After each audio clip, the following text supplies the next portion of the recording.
백신 생산 계약을 대폭 늘리려 하고 있어 화제가 되고 있습니다. 러시아는 이미 한국 코러스에 연 1억 5천만 회분 생산을 맡긴 상태입니다. 하지만 전량 중동에 공급될 예정이라 여유분이 없는 상황입니다. 그런데 이번에 한국 녹십자와 추가 생산분 계약을 추진하고 있어 놀라움을 주고 있습니다. 러시아 국부펀드가 녹십자에 직접 접촉을 한 것으로 전해졌습니다. 러시아 국부펀드는 한국의 5억 도주 생산을 제한하고 있는 상황입니다. 녹십자를 파트너로 꼽는 건 작년 10월 감염병 예방 혁신연합의 검증을 통과했기 때문입니다. CEPI는 2017년 출범한 국제민간기구입니다. 세계보건기구와 함께 공평 배분을 위한 코백스를 이끌고 있습니다. 지난해 10월에는 녹십자와 연 5억 도주 상당의 위탁 생산 계약을 체결하기도 했습니다. 이는 러시아가 생산을 원하는 물량과도 일치합니다. 녹십자 5천 공장은 하루 8시간 가동을 전제로 연 10억 도주까지 생산이 가능합니다. 가동 시간을 늘리고 설비 라인을 추가하면 연간 30억 도주 이상도 만들 수 있습니다. 다른 회사와 계약을 한다 해도 스푸트니크 생산 여력은 충분한 것입니다. 녹십자는 일단 본계약이 체결되기 전까지는 외부에 언급할 수 없는 상황이라고 말하고 있습니다. 다만 다수의 백신 개발사로부터 제안을 받고 있다는 설명입니다. 사실 러시아와 녹십자의 인연은 더 이전부터 있었습니다.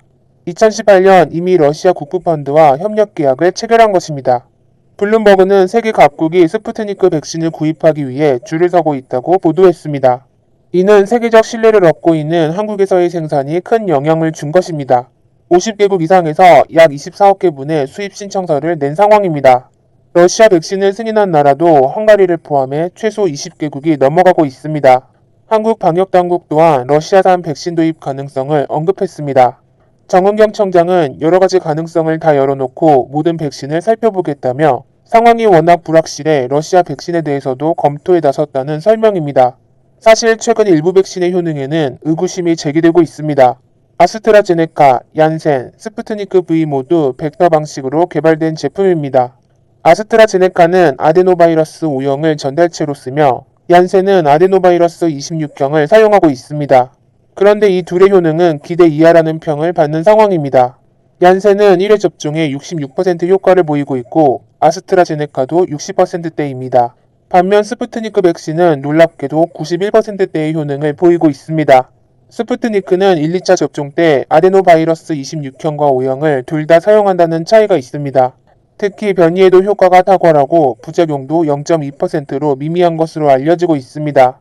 이는 아스트라제네카가 남아공 변이에 10% 효과를 보이는 것과도 놀라운 차이입니다. 최근 스위스에 이어 남아공도 아스트라제네카 백신 접종을 보류한 상태입니다. 8일 기준 국내 변이 확진자는 54명으로 이 중에서 9명은 남아공발 변이입니다. 전 세계 31개국에서 발견되고 있다는 점에서 확산 대비를 해야 하는 상황입니다. 특히 모더나도 기존 바이러스에는 94%의 효능을 보이지만 남아공 변이에 대한 중화항체 생성은 6분의 1로 떨어지는 것으로 나타났습니다. 노바백스 백신도 기존 89%에서 남아공 변이에는 60%의 효과를 보이고 있습니다. 변이 바이러스는 70% 이상 전파력이 높고 젊은 층에도 감염이 잘 된다는 특징이 있습니다. 즉 변이 확산에 대비해 스푸트니크 백신을 서둘러 검토해야 하는 상황입니다. 게다가 전 세계적인 백신 생산과 유통은 큰 문제로 부각되고 있습니다. 지난 2일 고노다로도 공급 일정에 영향을 미치고 있다며 백신 확보의 어려움을 토로했습니다. 이는 이유가 유럽에서 생산된 백신에 대해 수출 규제 움직임을 보이고 있기 때문입니다. 유럽연합 내 단 한 번이라도 접종을 마친 사람은 2.6%에 불과합니다. EU 집행위원장은 백신 대량 생산이 어렵다는 점을 과소평가한 실수라며 러시아 백신에 대해서도 투명성이 확보되면 승인이 가능하다고 밝혔습니다. 실제로 독일 IDT도 스푸트니크 백신 위탁 생산 논의를 진행했습니다. 현재 속도라면 전 세계인의 집단 면역은 적어도 6, 7년이 걸린다는 분석입니다. 반면 러시아 보건당국은 이르면 8월부터 마스크 착용 의무화를 해제하겠다고 밝혔습니다. 빠른 백신 접종으로 60에서 70%가 면역력을 가질 수 있다는 자신감을 보인 것입니다. 러시아는 지난해 12월 5일부터 자국산 백신에 대한 대량 접종을 진행하고 있습니다.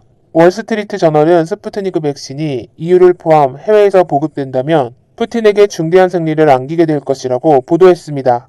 러시아는 백신 사용 국가에서 시장 점유율 30% 이상을 목표로 하고 있습니다. 특히 2회 접종에 20달러로 화이자나 모더나보다 2배 이상 저렴합니다. 게다가 냉장고에 보관할 수 있어 열악하고 더운 나라에서 쉽게 배포할 수도 있습니다.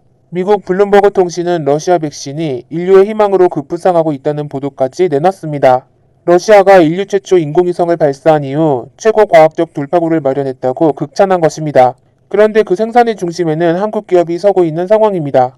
러시아도 한국에게 대량 생산을 맡김으로써 신뢰를 쌓으려 하고 있습니다.